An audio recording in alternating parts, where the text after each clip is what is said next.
37.51%면 첫날입니다.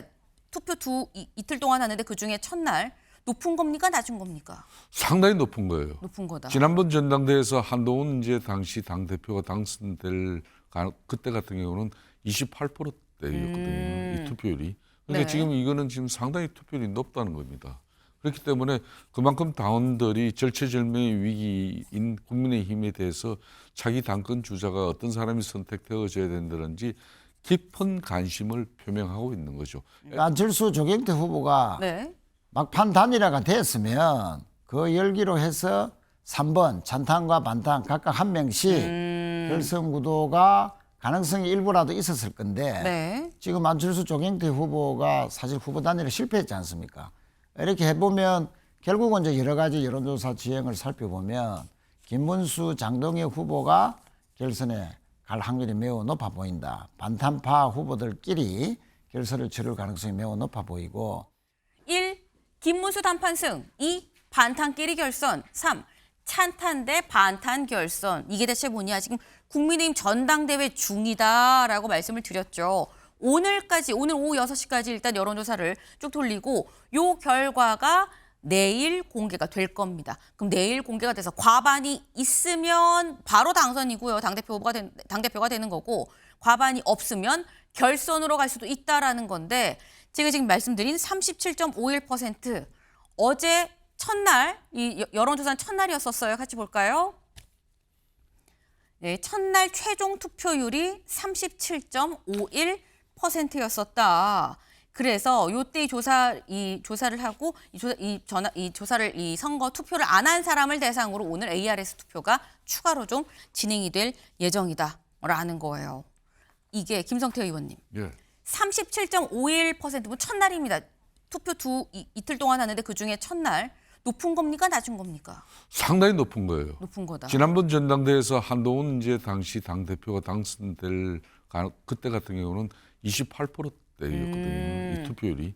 그러니까 네. 지금 이거는 지금 상당히 투표율이 높다는 겁니다. 그렇기 때문에 그만큼 당원들이 절체절명의 위기인 국민의힘에 대해서 자기 당권 주자가 어떤 사람이 선택되어져야 된다든지 깊은 관심을 표명하고 있는 거죠. 애초에는 이 당원들이 이번 이 전당대회는 흥행도 되지 않고 국민들에게 큰 관심도 이끌어내지 못했기 때문에 네. 상당히 저조한 투표율을 걱정했었습니다. 그런데 역대 전당대회 지금 투표율로서는 가장 높은 투표율이 나온 겁니다. 역대 투표율로 따졌을 땐 정말 최고다. 이렇게 높을 수가 없다. 그만큼 많은 당원들이 관심을 갖고 있다는 방증 아니겠느냐라고 말씀을 하셨는데 지금 여기에 여러 가지 시나리오가 지금 적혀 있습니다. 그냥 뭐 김문수 단판 승, 한 사람이 뭐 과반을 할 수도 있고 김문수 후보가 아니더라도 한 사람이 과반을 할 수도 있는 거고요. 아니면 과반 없어서 결선으로 가는데 결선으로 가는 두 명이 반탄, 김문수, 장동혁 두 사람 반탄끼리 결선에 갈 수도 있고 아니면 찬탄과 반탄이 한 명씩 올라갈 수도 있다라는 겁니다. 찬탄 대 반탄 각각 올라가서 여기서 결선에 다시 한 번 더 맞붙는 경우가 있을 수 있다라는 건데 이건 최인호 의원님. 네. 장 밖에서 한번 보실 때 어떨 가능성이 가장 높을까요? 저는 이번의 가능성이 높아 보이거든요. 2번이다. 네네. 반탄끼리 결선을 할 것이다. 그 안철수 조경태 후보가 네. 막판 단일화가 됐으면 그 열기로 해서 3번 찬탄과 반탄 각각 한 명씩 결선 구도가 가능성이 일부라도 있었을 건데 네. 지금 안철수 조경태 후보가 사실 후보 단일화 실패했지 않습니까? 이렇게 해보면 결국은 이제 여러 가지 여론조사 지형을 살펴보면 김문수, 장동혁 후보가 결선에 갈 확률이 매우 높아 보인다. 반탄파 후보들끼리 결선을 치를 가능성이 매우 높아 보이고 지금 김성태 의원님이 분석대로 역대 최고의 투표율이다. 네. 그러면 결선에 가서도 아마 이 열기가 이어지지 않겠나 봐지는데 이제 그러면 반탄 후보들끼리 대결해서 누가 더 절실하냐? 그 절실한 쪽은 네. 반탄파 쪽과 찬탄파 쪽의 절실함이 1차 예선에서 이제 결론이 나겠지만 네. 결선에 가서도 반탄파끼리 붙더라도 네. 한동훈 후보를 지지했던 찬탄파 성향의 국힘 당원들이 얼마나 투표에 참여하느냐. 그래서 장동혁만은 안 되겠다. 도저히 전한길과 장동혁 그래서 이렇게 가면 윤석열 당으로 다시 회귀하는 거다 해서 그래도 차선 또는 차악의 선택으로서 김문수 후보가 그래도 안고 가자 하니 네. 한동훈과 이준석과도 함께 가자고 하니 그래도 김문수 후보가 낫지 않느냐. 그래서 김문수 후보를 지지하기 위해서 투표장에 대거 찬탄했던 그 대의원들이나 당원들이 투표율이 높아진다면 네. 김문수 후보가 좀 유리해 보이고 투표율이 상대적으로 떨어진다. 네. 막 김문수 후보나 장동영 후보나 똑같다. 네. 똑같은 윤석열 옹호자다. 회귀하는 거는 마찬가지다. 네. 막 이렇게 판단해서 투표율이 낮아진다면 장동영 후보가 또 유리해 보일 수도 있는 투표율에 따라서 상당히 희비가 엇갈리지 않겠나 이렇게 봐집니다. 네. 관건은 오늘까지 이루어지는 투표율이 관건이 좀 변수가 될 수 있을 것 같다라는 말씀을 하셨어요. 한국일보 같이 볼까요? 한국일보 제목이 아예 이렇게 딱 박았습니다. 뭐라고 했느냐? 김앤장 대결로 가는 국힘전대 투표율 찬탄파 표심 이게 승부의 변수다. 김앤장, 김문수 N, 장동혁, 김앤장으로 가는 것 같다라는 얘기가 나왔어요. 이렇게 되면 투표율, 찬탄파 표심이 이 승부의 변수가 될 수 있다라는 건데 왜 자꾸 김앤장 하는 거에 안철수도 있고 조경태도 있고 다 있는데 왜 자꾸 김이랑 장만 봐라고 생각하실 수 있는데 어제 여론조사가 나왔죠. 여론조사 결과 같이 볼까요? 네, 차기 당대표 적합도를 물어본 겁니다. 조원 시간회의에서 한 이 실시한 여론조사.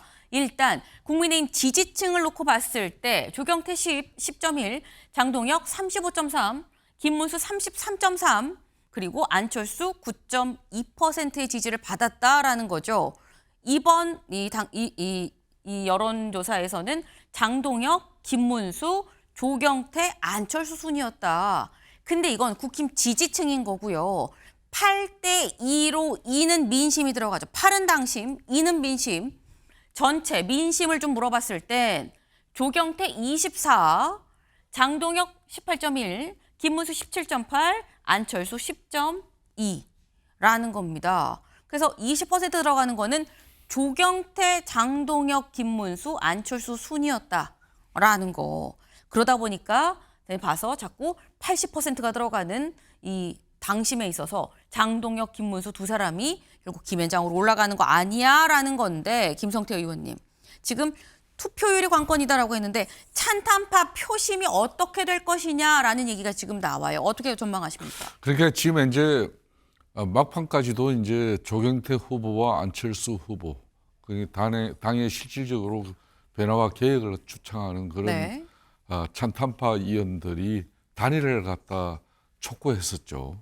한동훈 전 대표 입장에서도 어떤 행태로든지 단일화를 촉구하는 그런 간접적인 합법이지만은 그런 입장을 냈었고 그렇지만은 조경태 의원은 상당히 적극적으로 구애를 했지만은 안철수 의원이 더 이상 이게 단일화의 정치인의 하신으로 본인이 낙인되는 그 부분에 대해서 상당한 정치적 부담이 있죠. 문제는 또 단일화가 된다 하더라도 김문수 후보나 장동영 후보를 꺾을 수 있는 그런 이제 쉽게 말하면 시너지가 만들어지면은 네.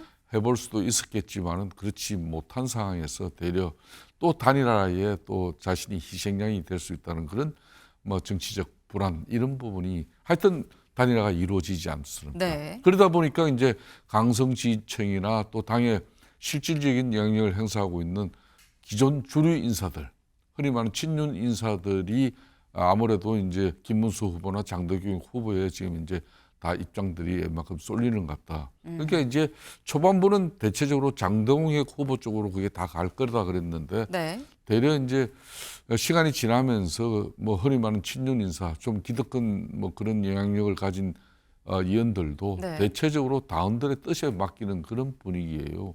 그러다 보니까 이제 지금 한 치 앞을 내다볼 수 없는 그런 상황이 됐는데 결과론적으로는 이제 최종 결선에는 지금 이제 김문수, 장동혁 후보가 올라갈 가능성이 큰 것이고 좀 전에 최인호 의원님 말씀대로 그럼 1차에서 지금 결론은 가반을 득하는 그런 후보자가 만들어질 수가 상당히 어려운 구조예요. 네. 그렇다면 2차 25일 날 치러지는 결선 투표에서 되려 캐스팅보다는 찬탄파를 지지했던 그 당원들의 투표가 결국은 당락을 판가름 낼 것이다. 네. 그런 측면에서 최인호 의원님 같은 그런 판단이 있는 것이고 또 이 대폭적으로 투표율을 그때 결선 투표율이 상당히 저조해질 수가 있어요. 제가 볼 때는 이런 이제 찬탄 후보들이 탈락하고 나면은 이 투표 자체에 그냥 흥미를 잃어버린 그런 당원들이 투표에 네. 응하지 않는다 그러면은 뭐 지금 현재 그래도 한 치 앞을 내다볼 수 없는 상황이 돼요.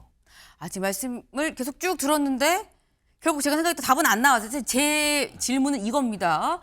김앤장이 결선에 그럼 올라간다고 하면 예. 찬탄파는 둘 다 반탄인데 김도 반탄이고 장도 반탄인데 둘 다 반탄일 때 찬탄파는 누굴 찍을 거냐라는 얘기거든요. 그 부분 제가 명확하게 이야기해드리죠. 네. 최 의원께서도 이야기를 했지만 그 네. 부분에 대해서는 김문수 후보가 아하. 그러니까 당의 이제 단합을 더 중시하면서 네. 그러니까 이준석 개혁신당 지금 대표 그 진영이든 한동훈 측 진영이든 다 함께 가겠다. 그래서 그에 반해서 이제 장동영 후보는 쉽게 말하면 찬도파 한동훈계를 갖다 촉출하겠다. 네. 내 보내버리겠다.